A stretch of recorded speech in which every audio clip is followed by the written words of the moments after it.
वो ठंडा आदमी था और जिससे वादा कर लेता था उसका काम पूरा करता था।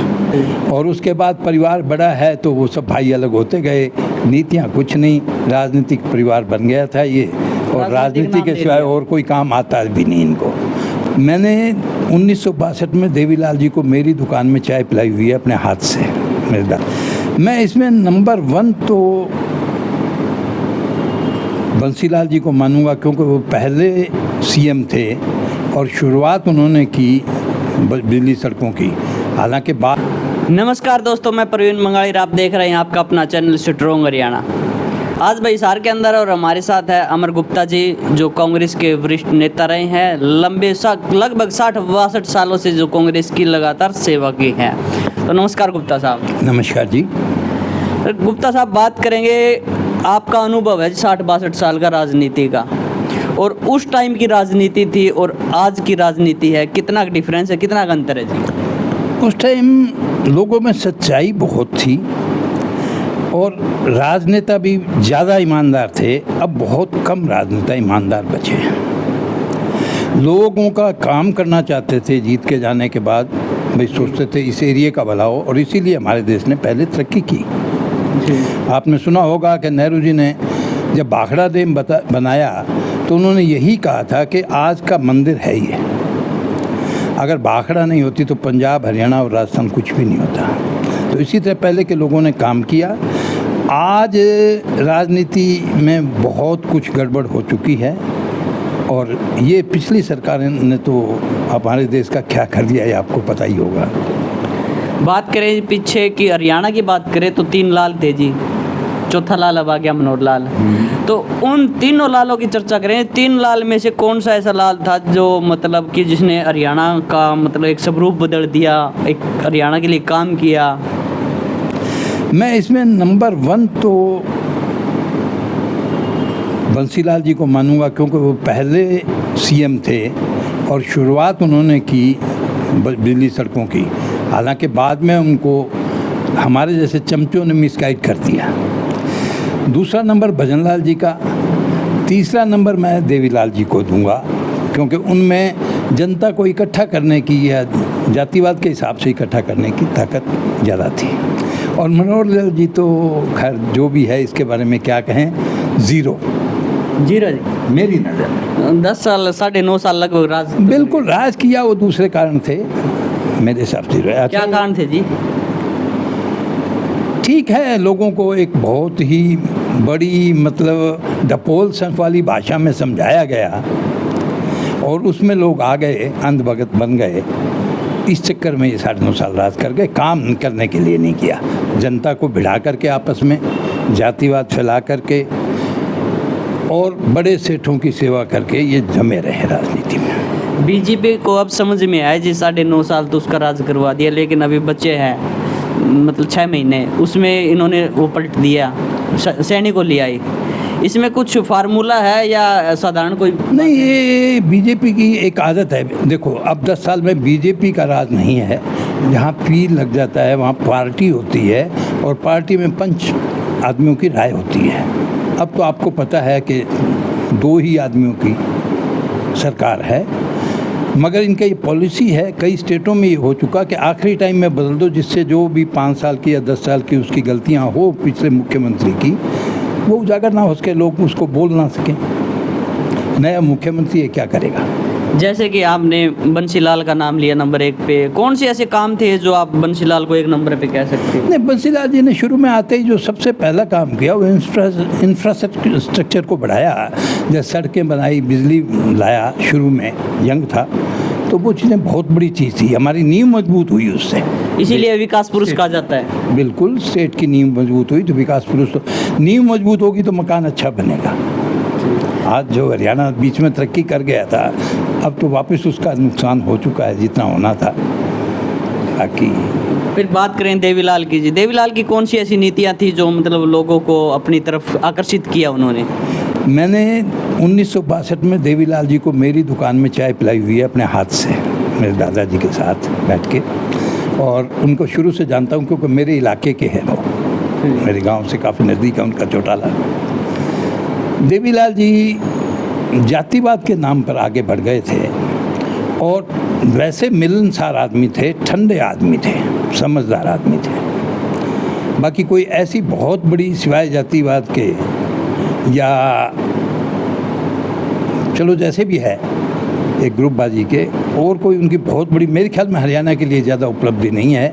हरियाणा बनाने में उनका नाम आता है, मगर वो जैसे आता है वो धीरे धीरे जब सरकार बन जाती है, कुछ ग्रुप आ जाता है उनका, तो वो बड़ाई कर देते हैं। बाकी मेरे को याद है ऐसी कोई खास बात नहीं थी। देवीलाल पे के नाम पे आज दो तीन पार्टी है जो इलेक्शन लड़ रही है। जैसे 2 पार्टी तो इनकी खुद की है, जेजेपी होगी, नेलो होगी।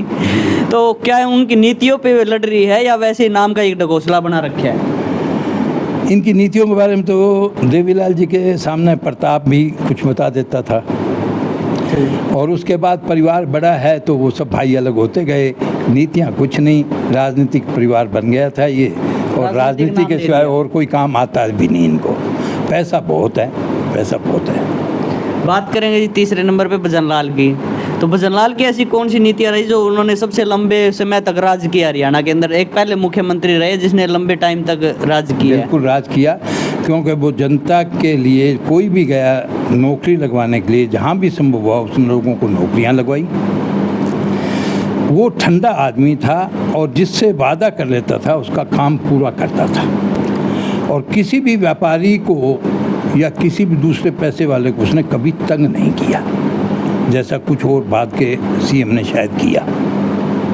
ये भजनलाल जी की सबसे बड़ी उपलब्धि है। एक भजनलाल पे भी मतलब रोहतक सोनीपत वाले ये लगा रहे कि आदमपुर और हिसार में ही काम किया है, भेदभाव किया उसने। देखिए ये सब तो चलता रहता है, एरिया का कुछ अपने एरिया का हमेशा हर आदमी की जान पहचान होती है तो वहाँ ज़्यादा काम होता है। जैसे हुड्डा जी पर रोहतक का लगा, जबकि हुड्डा जी ने अपने यहाँ भी काम किया। एक और भी उस टाइम उदाहरण था भाई, कहीं बाहर जाते तो बोले जी सीएम से, आदमपुर वाले कहते थे भाई सीएम सिटी से आए हैं। इस प्रकार के भी कुछ हमेशा होता है। देखिए हमारे गांव का कोई गरीब से गरीब घर का आदमी भी, दामाद भी नेता बन गया तो हम कहेंगे वो हमारा दामाद है, और ये होता ही है, इसमें कोई नई बात नहीं है। आजकल की बात करें तो पहले तो कार्यकर्ता की चलती थी और आजकल जो नेता की भी नहीं चल रही। हाँ, आजकल प्रशासनिक बात करें तो आजकल नेताओं की तो चल रही है, पर कार्यकर्ताओं की थोड़ी पूछ कम हो गई है। कुछ मामला ऐसा हो गया, पर हालात बदलते हैं, धीरे धीरे अब हालात बदल जाएंगे। वैसे पहले क्या ऐसा माहौल था जी, जैसे मतलब आजकल तो भीड़ इकट्ठी करनी पड़ती है कुछ पैसों की मान लो और कोई लोभ लालच देके, लेकिन पहले की बात करें तो बताते हैं कि ऐसे भीड़ इकट्ठी हो जाती है भाई आज कोई नेता आ रहा है या हमारा कोई मुख्यमंत्री आ रहा है या कोई मंत्री आ रहा है। देखिए भीड़ इकट्ठी तो पहले क्या है कि गाजे बाजे वाले ये जो आते हैं, क्या बोलते थे उनको, रागनी कलाकार, रागनी वगैरह टाइप के, तो उन लोगों से वो बजाते थे तो गाँव में सुनाई देता था, सारी जगह आबादी इकट्ठी, लोग इकट्ठा हो जाते थे क्योंकि उनके प्रसाधन भी कम थे। और आज यूँ बुलाना पड़ता है कि कोई शोर से सुनाई भी नहीं देगा किसी को, सबको। बीजेपी सरकार की 10 साल जो हरियाणा के अंदर भी राज किया, सेंटर में भी किया, और सेंटर में तो अब फिर आ गई है। और हरियाणा की बात करें तो अभी विधानसभा के चुनाव है 2-3 महीने बाद ही। तो ऐसी कौन सी नीति है जी, बात करें लोकसभा चुनाव की, क्योंकि 19 की बात करें तो क्लीन जो स्वीप किया था इन्होंने, बीजेपी ने 10 की 10 सीटें जीती थी, लेकिन अभी बात करें 24 की तो 5 सीटें जीत पाई। कौन सी इनकी नीति थी जिन पे खरे नहीं उतर पाए, और कांग्रेस की कौन सी ऐसी नीति थी जो उनको एक प्लस पॉइंट मिला जी? कांग्रेस में हमारे सीनियर लीडर्स का अभाव इन्होंने कर दिया था ग्रुपबाजी से, और इतने अच्छे एक नेता राहुल गांधी जी को पप्पू साबित कर दिया था। पहले तो राहुल जी को भी ध्यान नहीं आया क्योंकि बचपन से उनको पप्पू ही कहते थे, पप्पू नाम था उनका। रियल में ही उनको, मतलब पहले हमारे यहाँ पप्पू और गुड्डी 2 ही नाम होते थे बच्चों के निकनेम, तो इनका निकनेम पप्पू ही था। तो पहले तो उन्होंने समझा नहीं, जनता ने भी नहीं समझा, बाद में समझ में आई। हमारे नेताओं का अभाव की वजह से नेताओं को इतना डाउन कर दिया, और फिर आपको डर का इनका पता है, ज़्यादा बातें इस पर नहीं बोली जा सकती। डर दिखा करके भी बहुत कुछ हुआ था, और भी बहुत कुछ गड़बड़ हुई है, सब संभव है। 19 लाख ईवीएम मशीनें गायब है, लोकसभा में उसका जिक्र आ गया और उसके बारे में कोई एफआईआर तक नहीं है, ऐसा कैसे? अब की बार भी कुछ ऐसा हुआ है? अब की बार इतना मौका नहीं मिला, लोगों को पता लग गया था कि फार्म को भी चेक करो, और फिर भी कुछ हुआ है जिनका पता है। बाकी एक बात बताऊं किसी भी देश में जब बुरी सरकार आती है ना, हमारी देश की जनता अभी 10 साल में अब थोड़ा थोड़ा समझने लगी, पर समझ नहीं पाई। बुरी सरकार के लिए किसी दूसरे देश का हवाला देखो। आज वेनेजुएला जो ऑयल रिच कंट्री है, जहाँ क्रूड ऑयल का भंडार है, क्रूड ऑयल के भंडार हैं, वहाँ कुछ गलत सरकार आई तो आज वहाँ पर लोगों के पास रोटी खाने के लिए भी पैसा नहीं है, जबकि वो बहुत धनी देश था। पेट्रोल लेने के लिए 24 घंटे की लाइन लगानी पड़ती है, एक बार गाड़ी में भरा जाता है और उसके बाद 5 दिन के बाद लाइन लगा सकता है वो। हमारे 1 रुपए का शायद वो पहला देश है जहाँ हमारे हिंदुस्तानी 1 रुपए के बदले में वहाँ के 4 लाख रुपए मिलते हैं, 4.25 लाख रुपए मिलते हैं। तो आप सोचो कि वहाँ की करेंसी की कीमत क्या बची है। ये सिर्फ 7-8 साल के अंदर अंदर ख़त्म हो गया। हमारा देश भी, मैं आज खुला कह रहा हूँ कि दिवालिया होने के कगार पर है। विपक्ष तो मजबूत है जी, अब की बार थोड़ा इस बार विपक्ष मजबूत है, इसलिए हमारा इतना नुकसान नहीं होगा और इस सरकार की अब पोल खुलती चली जाएगी धीरे धीरे।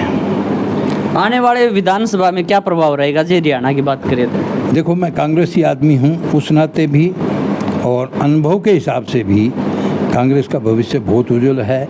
और हर स्टेट में, तीनों स्टेट जो अभी इलेक्शन है और उसके बाद भी होने वाले जो दूसरे इलेक्शन हैं, कांग्रेस का भविष्य बहुत अच्छा रहेगा और हमारी 65 सीट से ऊपर आएगी, कम नहीं आएगी। अभी देखने को जो भाई मिल रहा है कि जो 9 साल में काम नहीं हुआ, 9.5 साल में, अभी जो 6 महीनों में जो सैनी साहब अपने नए मुख्यमंत्री बने हैं, वे लगातार एक जड़ी सी लगा दीजिए कामों की, चाहे वो कर्मचारियों की हो, चाहे वो दुकानदारों की हो, चाहे व्यापारियों की हो, चाहे शिक्षा की हो, रोजगार की हो। इसमें कुछ फार्मूला हो सकता है इनका और कामयाब हो सकता है? नहीं, फार्मूला इनका क्या है? 6 महीने में 2 महीने 3 महीने तो वो लग जाएगी आचार संहिता, और 2-3 महीने के अंदर घोषणाएं कर सकते हैं और उसके ज़्यादा क्या करेंगे? घोषणा होगी। कहाँ से आएगा पैसा, कहाँ से आएगा? और फिर काम कब करेंगे? इस सरकार को भी कह दिया 21 लाख देंगे। हाँ देंगे, सरकार अगली नई आई तो इनकी देंगे, तब फिर कह देंगे ये जुमला था, 15 लाख मिल गए क्या? तो भाई आज खास बातचीत हुई है, अनुभवी है अमर गुप्ता जी, और उन्होंने बताया है कि भाई राजनीति पहले क्या थी, आज क्या थी, 3 लाल थे और चौथे लाल के बारे में मैंने बताया, और सरकार बीजेपी और कांग्रेस का भी इन्होंने कुछ समीकरण बताया है। तो ये खास बातचीत आपको कैसी लगी? तो इस तरह की जो चर्चा है ये लगातार होती रहेगी। हमारे चैनल पे जुड़े रहिए, इस प्रकार की राजनीतिक चर्चा हम करते रहेंगे हर एक अनुभवी खिलाड़ी से, जो राजनीति के अनुभवी खिलाड़ी हैं, जिनको लगभग 60-65 सालों का जो अनुभव है। अभी वीडियो ना भाई ज़्यादा से ज़्यादा शेयर कर दियो और वीडियो ने चैनल ने हमारे सब्सक्राइब कर दियो। तो वीडियो के एंड में सभी दर्शकों को एक बार फिर राम राम, जय हिंद, जय भारत।